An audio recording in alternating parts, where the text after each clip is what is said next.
Hi, everyone. Hopefully you can all hear me. Michelle Grimolia here, the CEO at Woodland Pond. I am not going to be doing all the talking today. I asked my department heads who are all here to go through some things that are exciting for you here on campus. I'll ask each of them to introduce themselves. I know we do have a number of new residents here on campus. And also, I did send out an email about 3 hours ago asking if any of you had questions of us, since we don't have an audience to ask us questions, to send them along. So I don't know, we got a few dozen of those in, and each of us that has gotten questions will answer those as we take our turns. Um, I will just play Christy Battistoni, our Director of Finance, for a moment. She's not here, but she did ask me to address for all of you. Each of you may realize or may not realize that as part of being here in a continuing care retirement community with a contract fee, each of you very likely has an annual tax benefit as part of your financial arrangement with Woodland Pond. And each of you will receive from Christy and the business office a tax letter for the year ended December 31st, 2020. And that must be provided to your tax preparer. Those letters are prepared by our actuarial firm. And usually those are done the second to third week of February. By the time we get them in, attach statements, and get them out to you, it's usually the last week of February, first week of March. So for those that are asking about their tax letters, it will be the same timing this year. That's one thing that we don't expect to be impacted by everything else that's delaying us and getting us off track. So look for those tax letters towards the end of February or early March, and Christy will certainly get an announcement out about that. Bridget Blum, our Director of Human Resources, would love to come up and talk to you all next.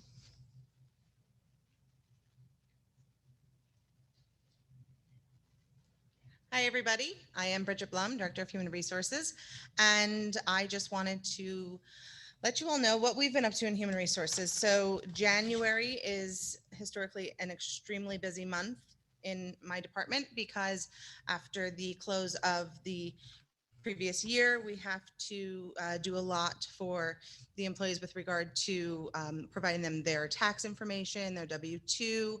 Um, we are processing cost of living increases for the employees. And on top of that, we also go right into open enrollment for our 2021-2022 health benefits plan year. So open enrollment will be starting next week. So lots of communication has to go out to the staff, it has to be prepared, that kind of thing. So between W-2 distribution, the cost of living increases, and the open enrollment, we've been very, very busy, along with all of the other normal day-to-day things. So that's what's been keeping us busy. All good stuff, all stuff that really generally excites the employees. They love getting cost of living increases.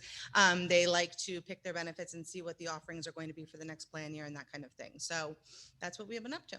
Okay. I think, Philip, do you want to go next? Okay, Philip Mail.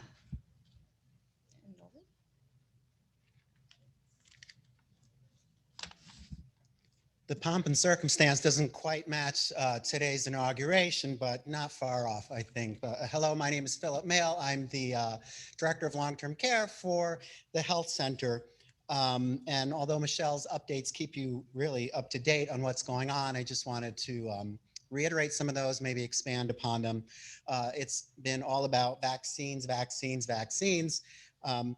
As you probably know, we had the first round of our skilled nursing resident vaccines done with great success and with 0 side effects. So that's very exciting. This weekend on Sunday, it'll be a busy place as we attempt to do the first round for our assisted living residents.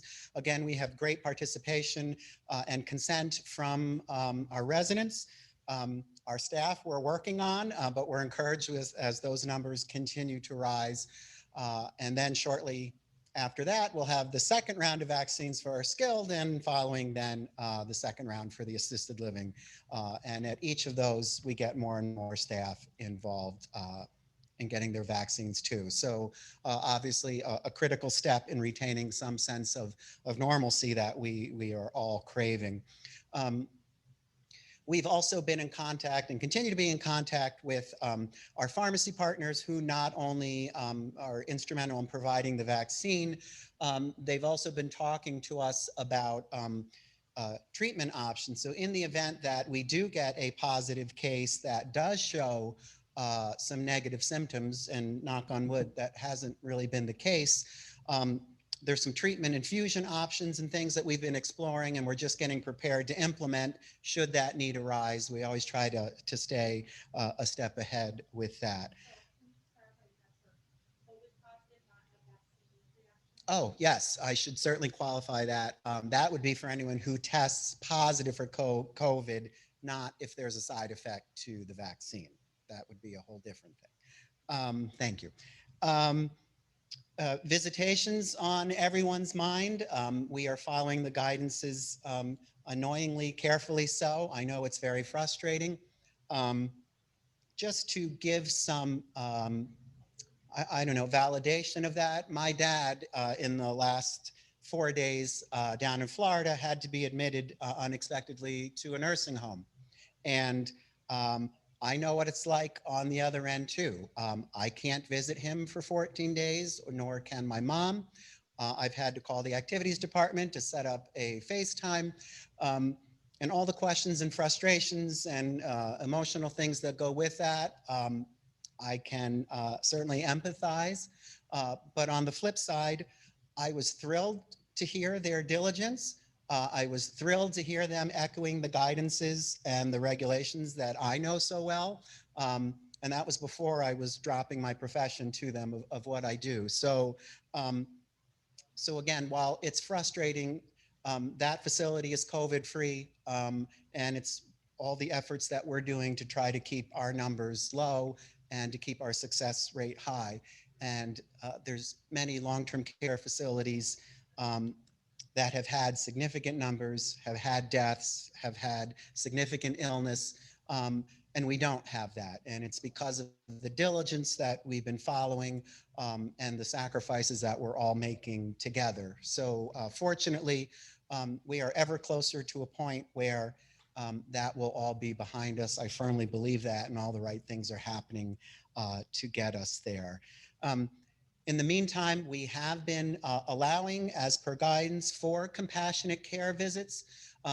Those can mean for people at the end of life, but those can also mean for people that are undergoing significant psychosocial distress. They do give us some leeway for that. We have the capacity to run rapid tests for visitors who meet that strict criteria, and we've been doing so. So we're really trying to be as understanding and as flexible as that will allow us. So that's pretty much my update. I don't know if there were any questions for me from that group, but so there's the potential, and we hesitate saying it out loud because we've said it out loud before, only to have a positive case disrupt our best laid plans. But there's the potential that by mid next week, if we do not have another positive, that we may once again be open for the visitation in the way that had existed prior. That would be supervised and with appointments and in a setting, not in the residence room, probably much like we had before in the skilled dining room. So we're cautiously optimistic for that. We would love nothing more for that to be the case, and we will start preparing for that soon as if it will happen. So everyone keep your fingers crossed. Okay, Tom. This is a tricky sliding mic.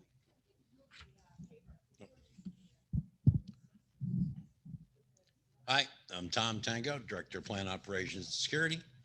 I'll give you a couple updates and then answer some of the questions that have come in. Last snowstorm, the big one, the first one. I think a lot of you were not happy with the snow removal process, I included.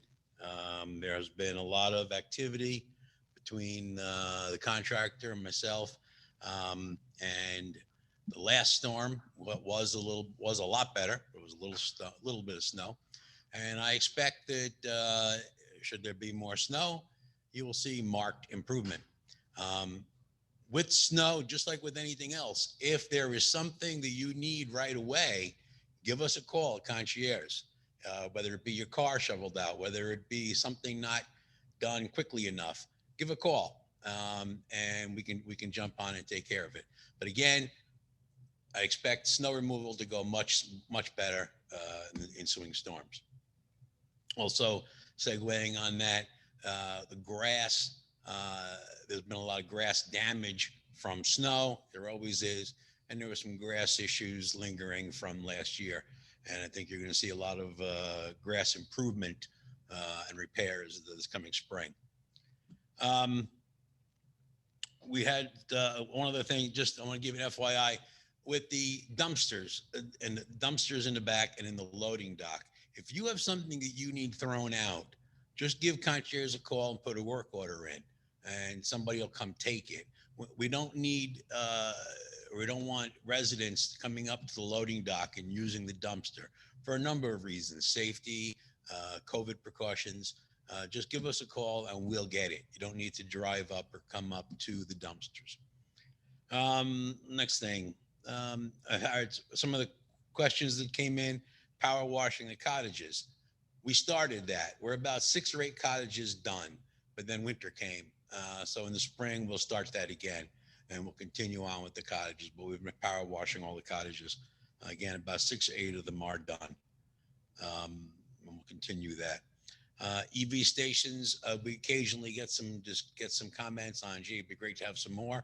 The one we have was funded with a government grant, and we'll start exploring if there's other government grants around for some additional ones. And prior to doing anything, that's a topic that I'll be discussing with the Plan Ops Committee to see, if we do get more, where would be a good location for them.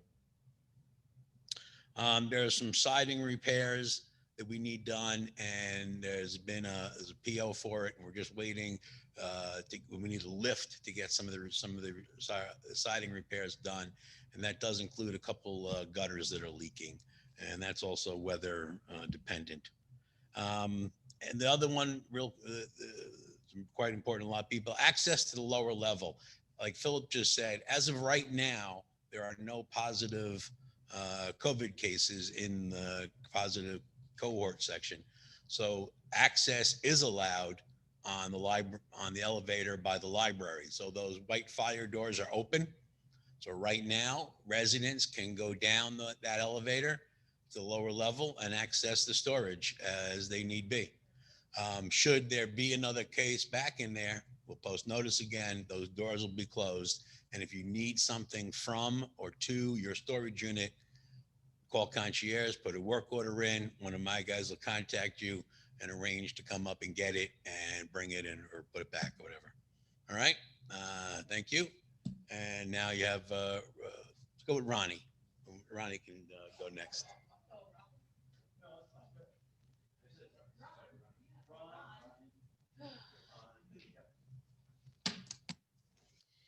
Hi, everybody. Ronnie Licata, Dining Director. So first thing I want to say is it's been wonderful seeing a lot of you around the hallway. The last couple weeks, I've gotten to see a lot of people, and I'm very grateful for that. So I want to talk about a couple things going on in the dining program. We have been, for the last couple weeks, working on what I'm going to call Bistro to Go. The bistro area in the dining room, we are going to set up as a to-go food station. So there's going to be a salad bar. There'll be hot food. We'll have the grill fired up. So you're going to have burgers, pizza, Reubens, French fries. And then we'll have 2 entrees for the day. So there'll be, maybe a chicken parm and, something else. And then we'll have a salad bar. The way this is going to be set up is that you will have stations to stand in to make sure that you keep your social distancing. We'll probably extend it past the 6 feet, probably about a 10-foot marker. You will slowly make your way to the quote unquote buffet. When you get to the buffet, you will tell one of my employees what you would like to eat. We will prepare that food for you. We will ring you up, and then you will take your food to go and take it back to your apartment. If you order something like a burger, this is going to take a couple minutes. So what we're going to plan on doing is having little side tables set up that you can sit solitarily with your mask on. And once your burger is done, you've already paid for it. We'll let you know that your burger is done. You can grab your burger and leave. So we're hoping to shoot that in about 3 weeks is my date. I have February 15th to launch that. The second thing, which Michelle and I talked about a little bit this morning, is that by March 1st, most of you will have your second round of vaccine completed at that point. And we are going to work towards reopening the dining room in some sort of capacity. I don't know what that looks like yet. Michelle and I have not finalized those plans, but that would be about 2 weeks after the Bistro to Go open. So in the next, 6 weeks, you're looking at 2 new programs potentially launching. Any questions on any of these 2 programs, please give me a call. Mike, Elena, any one of us, and we'll help you out with that. The last thing, which is kind of exciting to me, is that we have a lot of people that are very interested in nutritional information. I have an app that I'm about to launch with Bistro to Go, and it's called Bite, B-I-T-E. All of this stuff I'm going to put in a memo so that you have it, but Bite will show you our menu. It will let you click on an item, look at the nutritional information, and it'll actually let you rate the food. It'll let you know whether or not you were happy, not happy, you liked it, you thought the pricing was fair. There's a couple other questions in there. My intention was to kind of talk about it at the next meeting. I'm hoping that I can work with Jason and actually make it live on my phone and show you all how it works at the next meeting. But I'm excited about it. I think that, if we can start printing out less papers and we can get you guys more on technology, it's going to be better for all of us. The last thing, I did get some messages from Michelle about some questions about the dining. And I kind of want to make this statement that please remember that if you feel that there was too much sauce on the chicken parm, there is somebody else in the building that thinks there wasn't enough sauce. Okay. So the thing that I need you all to remember is that, we're doing about 600, 700 meals a day. In independent living, there's 250 people. There's always somebody that wants exactly the opposite of what you want. My job is to always take all of the comments that I get, try to figure out how we can appease the masses, if you will. Everything that I get, I share with Michelle, I share with Joan Kleinegris, everybody knows everything, and I share with my team. And we really do try to chip away at the big issues. But I just need you to remember that if you want your vegetables cooked mushy, somebody wants them cooked al dente. And in my experience, I'd rather cook them al dente because you can put them in your microwave for 2 minutes and make them mushy. So I do appreciate all that you send to me, you send to Michelle, but you got to let me know immediately if you're unhappy with something, not a week later, because I can't fix, a dish 5 days from now that we cooked. I need to fix it today for tomorrow. So I'm excited. We have some good programs coming, and it's a lot of work on our team's side, but I'm looking forward to having you all back in our dining room again. Reach out to me if you have any questions. Thank you. Rob?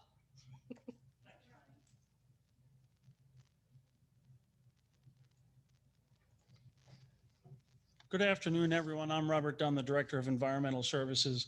There's a couple things that I want to touch on today on the housekeeping side of things. I know we've gotten past the holidays and we've gotten back into our housekeeping schedule for you guys. And I know it was kind of like a long delay in getting back to that. And now that the holidays are out of the way, I'll be sending a memo out for the housekeeping checklist since there are some new people here of what is expected of housekeeping. We'll be sending that out the beginning of next week. Just so you all understand what's expected of the housekeeper when they get to your apartment, what they should be cleaning, what we normally don't, go into, or moving personal items that affect. So that memo will have all that information on there as to what the housekeeper does and doesn't do. But if you have questions on that, feel free to reach out to Carrie or myself. We're always here when it comes to the housekeeping services. And I think going forward, and I think that will help. So you guys have that information and you can always convey that, as everyone kind of has their own particular specifics that they deal with in their own apartments. And we understand that not everyone is exactly the same. Another thing that I will be sending out a memo tomorrow that I've talked to the sustainability committee is our Home Sharps program. Some people at home have lancets and needles and or those types of items. Some residents already bring those items down to us. And a memo will be going out as to how to bring those to us in a safe manner. We want to make sure that these items are not winding up in our waste stream for the safety of all residents, for the safety of our employees. So there'll be a memo coming out tomorrow in color in describing how that process happens safely for everybody that's in-house. So if you have any questions on that, my phone number and Carrie's phone number will also be on this memo coming out. Another issue that's come up continually since we switched to the Spectrum, billing through services through the finance department. If you are still, some of you still get a bill from Spectrum for additional services above and beyond what we provide as basic service. If you are getting bills and you have questions on those specific bills, if you're not sure what's in that bill, you should really look at that. If you feel like you're being charged for a second box and you don't have a second box, please reach out to me, as I need a copy of that bill. But you should take a look at that just to make sure that that Spectrum bill is correct. Okay.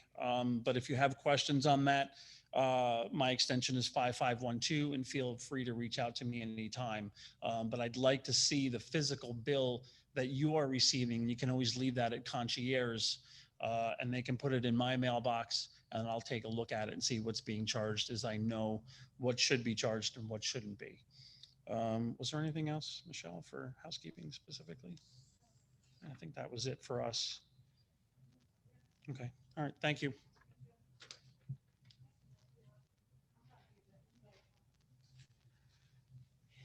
Thanks, guys. Thanks, everybody. So I'm going to go through a few things. First, I'm going to play Shannon Scaturo, who is our marketing director.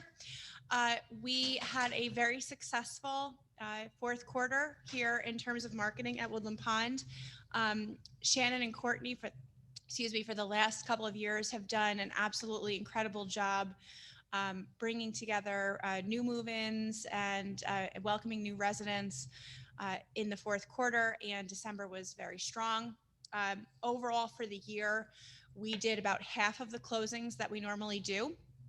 There's no question that COVID and this pandemic have had a dramatic impact on our census in independent living and also in the health center. And, we anticipate that will continue for a bit of time. And some of you have asked, what do you think is driving that? Woodland Pond has essentially been serious illness free, certainly for COVID. We have had no outbreaks to speak of. So although we've had, a case here or there, we certainly haven't had anything where a number of cases have arisen in a specific area of the campus. We haven't really had anyone symptomatic to the point where hospitalization was required for COVID per se. We've escaped much of what most of the long-term care facilities in the country have dealt with. We went into COVID with our highest occupancy levels in our history. The housing market has been strong, and we're faring well. But there are fears in the marketplace. we've always said that the biggest competition to Woodland Pond is someone's home. And when the choice is between staying in your home, even though that home is lonely and, you may be by yourself, you're certainly not getting visitors because you're still under a pandemic. There's maintenance there, it's winter, you might have a roof that needs repair. A lot of people are toughing it out a little bit longer than they may have a year ago, because there is some fear and some reticence to come into a congregate setting. Not to mention the fact that we are being very open with people that, our amenities and a lot of the things that are the essence of Woodland Pond have not been open, but we're turning that corner. So, with all of the great vaccine news that we've had over the last 2 weeks, really, we are on the precipice of being able to resume a lot of the group activity, at least in independent living, that we saw a year ago. Everything will not look like it used to. Everyone will still wear masks. The dining room will be unlimited capacity. We'll probably have seatings with reservations. But we are extremely excited and anxious to be able to resume having people in the pack when we have this meeting. It won't be 80 people like it used to be, but we could probably do 20 or 30. Everyone's going to be vaccinated, or the vast majority will. Ronnie had great news about the Bistro to Go program. We are excited to be able to allow group meetings again. And all of that is going to come on the heels of a successful vaccination process. You've all heard us say repeatedly that independent living residents, by and large, have opted for the vaccine, and that the full vaccination process will be completed for those residents really by the end of February. So, the next 5 weeks will go quickly, and we're going to need all 5 of those weeks to plan for what will happen when that's the case. We have not heard anything yet about the changes that will come down the pipeline for skilled nursing, assisted living, and Garden View, but we are incredibly optimistic that the Department of Health will decide that those facilities that have been able to demonstrate high levels of vaccination can resume some congregate activity in the health center setting as well, loosen some regulations related to visiting, and all those kinds of things. I think there's no doubt that vaccination in the long-term care setting is done to protect health, but it's also done with the eye on the fact that it's time to get back to somewhat of normal. So I feel a great sense of optimism based on how far we've come with vaccines just in a couple of short weeks here, and knowing what's coming down the pike. So that story is great for us to be able to tell from a marketing perspective as well. Throughout the time that we have not had a huge amount of folks settling and moving into Woodland Pond in independent living, and we've seen the same exact thing in the health center. So we've had so many phone calls, so many people asking to be added to our waiting lists, but so many people saying, I want to be at Woodland Pond, I need to be at Woodland Pond, or my loved one does, but I can't stomach the thought of coming if I can't visit, or if I can't have visitors. There's no doubt it's a crippling situation. So it's impacted us dramatically with census throughout the community. There's no question about that. But we have, as I said, we feel a great amount of optimism with the marketing activity that we're getting, the calls, the deposits being taken, the wait lists growing, and we just feel thrilled that we have such a good and positive story to tell. I really feel a great amount of, empathy for communities that have not fared as well as we have, because they have undoubtedly seen the same outmigration of residents, and they're not seeing, their pipelines being filled. They're not seeing their waiting lists grow. I don't know how communities that have been really negatively impacted by COVID will recover, how long it will take them. So I feel that we are poised as well as we can be to recover from COVID as rapidly as we can, but obviously understanding that there's been no doubt that there's been an impact on this. So Shannon has increased her digital presence, meaning that a lot more advertising is being done digitally, a lot is being targeted. We moved our digital platform to a new company this year. And also, we have just gone into contract to overhaul our website.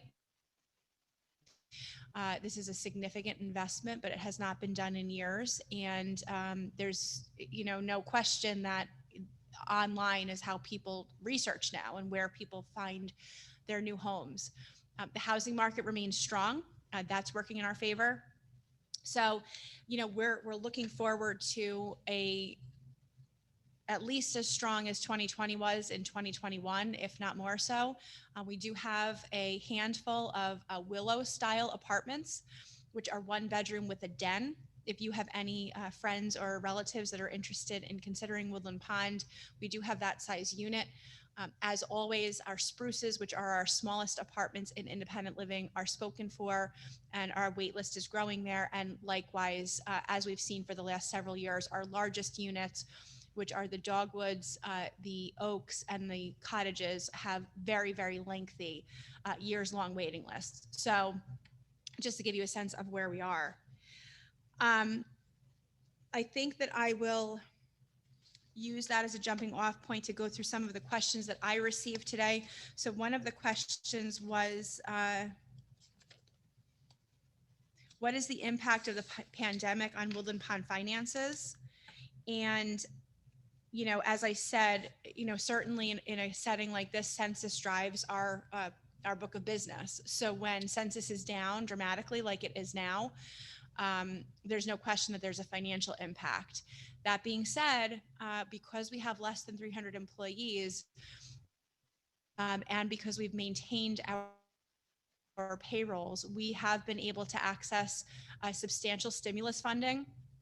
And just to give you a sense of it, despite our significant hardships from a census perspective, and despite the extraordinary costs of doing business in the middle of a pandemic, the cost of PPE, which is astronomical, the cost of testing the staff, the cost of paying overtime to fill gaps in the schedule because we're keeping so many people off the schedule because they have a cough, and we want to make sure that they're tested and can return to work safely. All of the costs of keeping you all safe are astronomical. This is where we want to be spending our dollars this year. And it has cost, but we have accessed significant stimulus funding.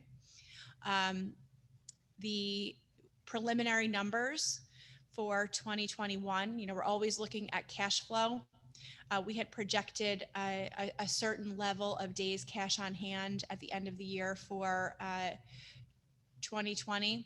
And it's where industry standards are, we are only looking like we're off 3 days cash on hand from budget, which is remarkable. So that's about $150,000 behind where we thought we were going to be for the year. And this is on a $24 million expenditure budget.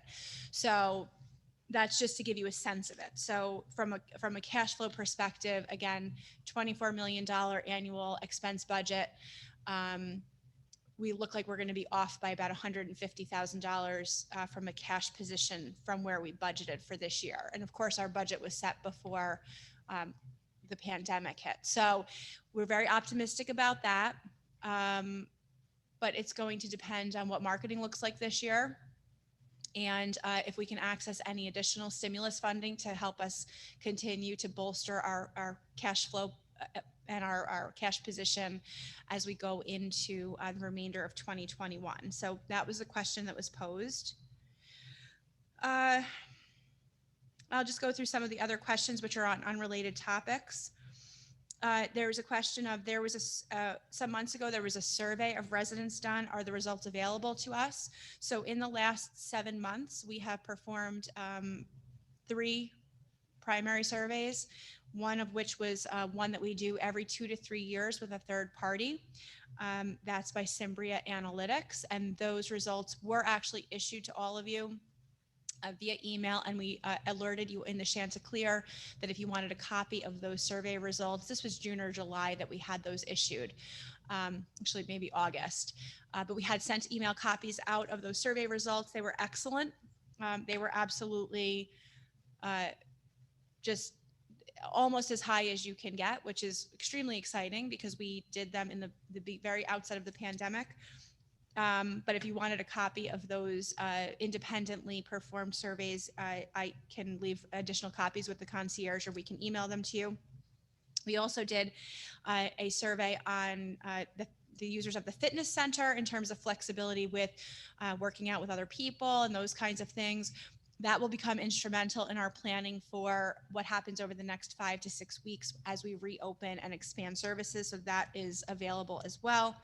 And then the Residents Council did a survey on internet use, use of technology, email.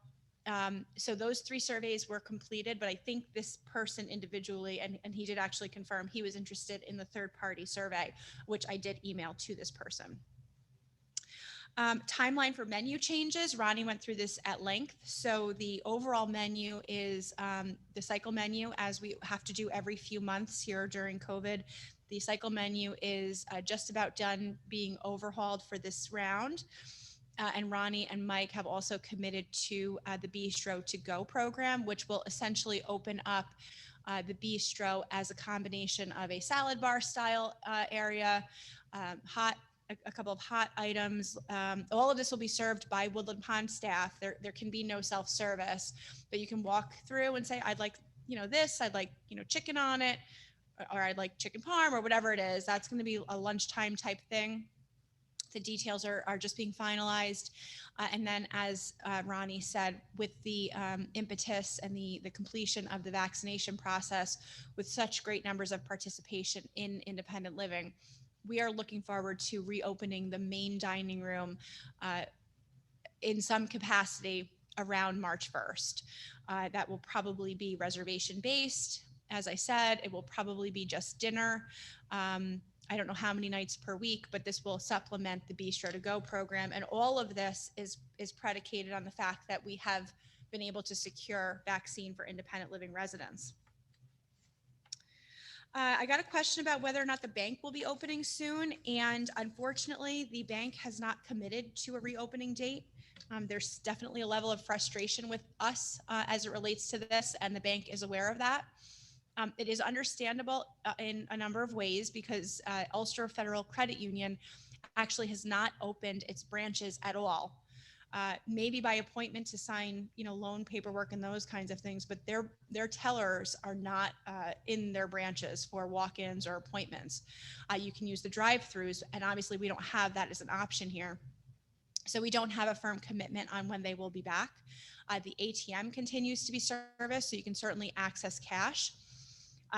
What I can offer to you, though, is if you do have some essential banking that needs to be done, Christy and I can help you with that. There's a branch of Ulster Federal Credit Union about 2 minutes from my house. So if you have a banking matter, I'd love to help. And I know Christy would too. So I can't tell you exactly what that help would look like, but if you have a banking matter and it can't wait, please contact us and we will help you however we can. We had a question about the access to the building as it relates to emergency power.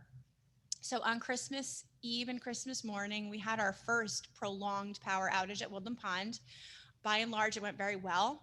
I would like all of you to know that in addition to all of our security staff, which are here 24/7, all of our health center staff, including administrative nursing staff, Tom Tango was here throughout the course of the event. So he knew that we could anticipate potentially some bad weather and power outage, and he stayed here through that entire event. He made the decision to do so proactively, and he was available on site.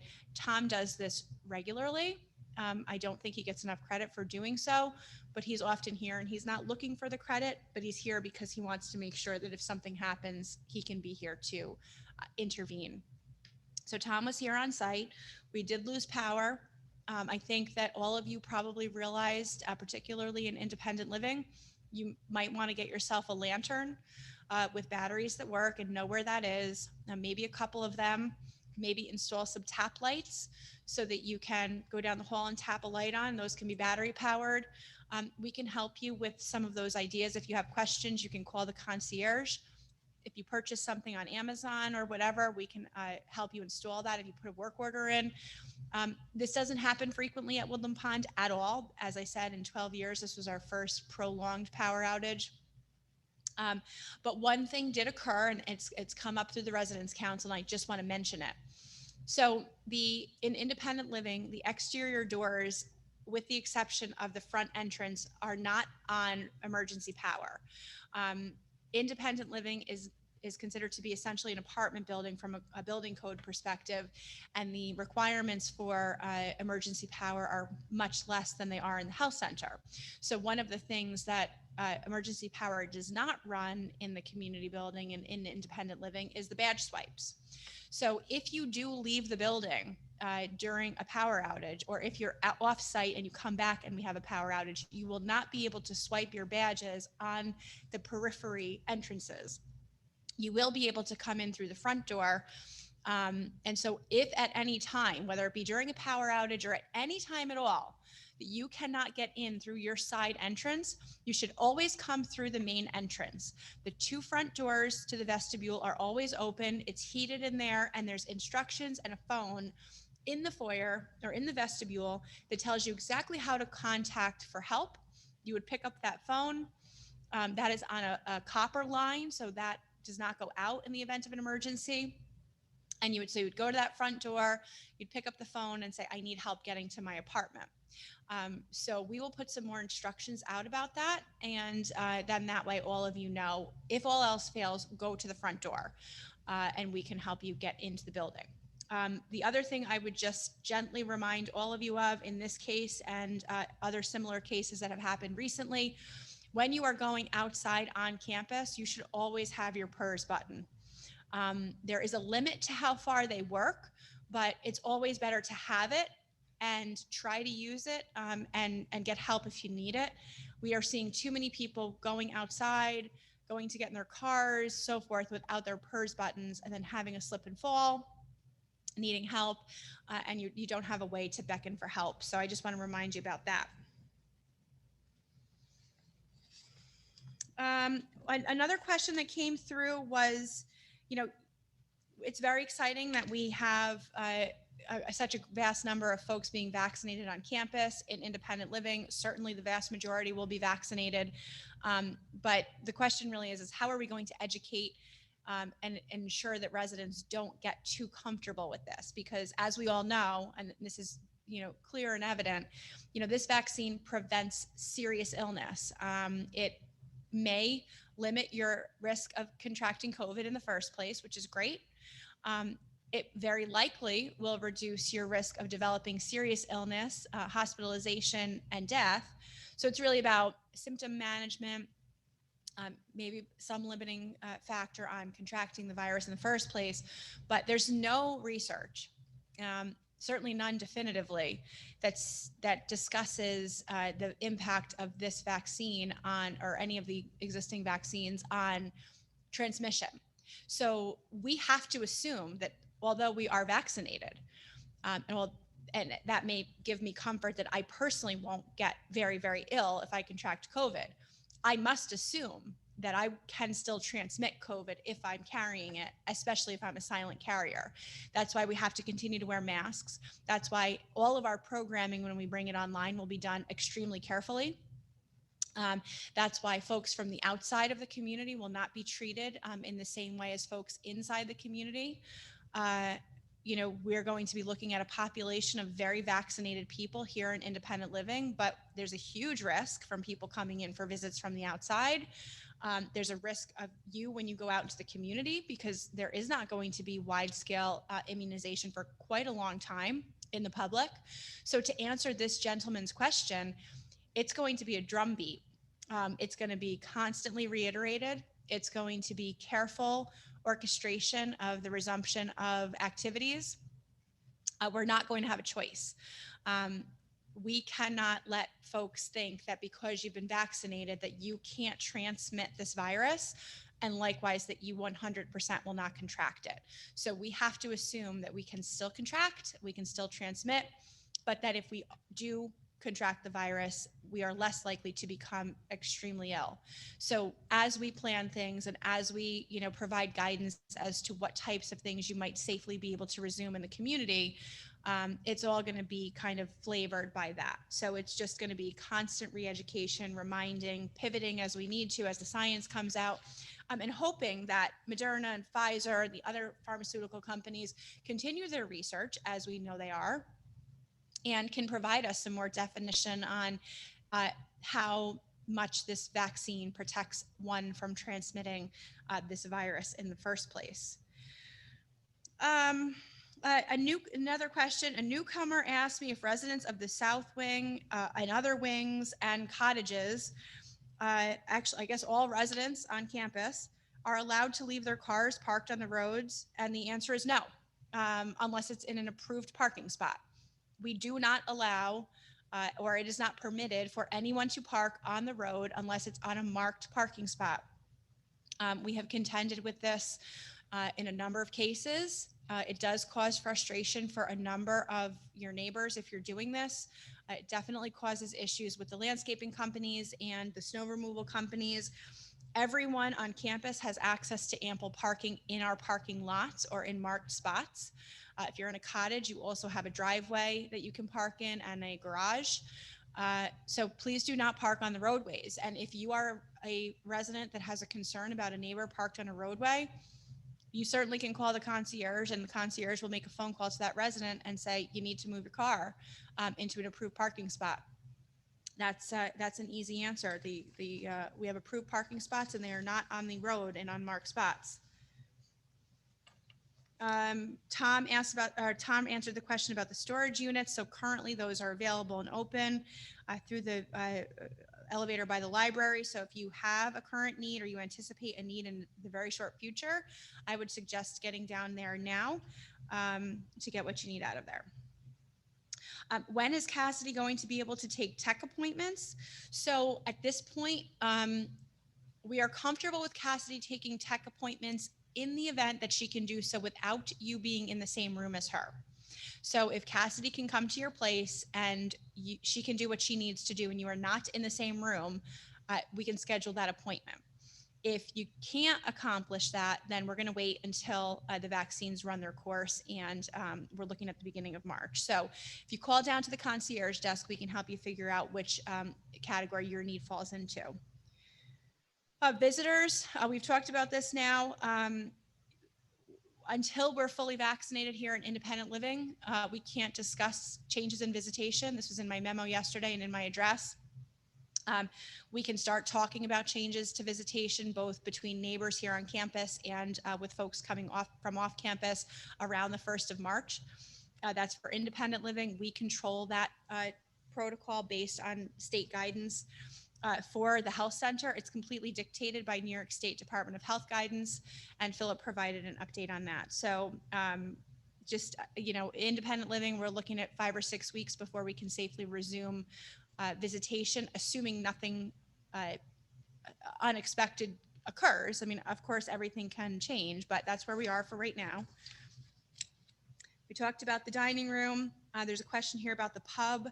So we do not have plans currently to reopen the pub. And the reason is because we're looking at the bistro to go option in lieu of the pub. So this is going to be a modification of that, and we're not exactly sure yet where we're going to go with the pub. It's going to depend on what happens with bistro to go and the dining room. Lots of questions about when we're going to open the dining room. That was the number one question. I think we've covered that.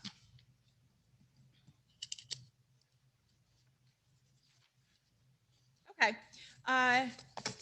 Just the highlights for tomorrow on the calendar. We have our normal wellness classes in the morning. Pat Hauk will be doing readings at 1 p.m. tomorrow. Tomorrow there's Council Connections with Larry Randall and Dave Smith. And Larry will be in his capacity as the chair of the Land Conservation Committee. And we have a special for Friday. We've got Burt Metz doing trivia at 1:30. Simple Melodies at 2, and then there will be a movie, The Pursuit of Happiness, here in the packet 3. If you have not started participating in watching the movies, we are allowing up to 10 people in the pack. Most days there are about 2. So I know a number of you are expressing severe loneliness. Your neighbors are down here watching movies at 3 o'clock a couple times a week. So you should calm down. A good movie is always fun to watch, and it's time to see your neighbors. So if you're not doing anything else, think about signing up to come down and watch a movie here in the pack. The concierge can help you with that. I think that covers us. I'm going to say goodbye. This will be on YouTube as soon as Jason can get it uploaded. Thank you.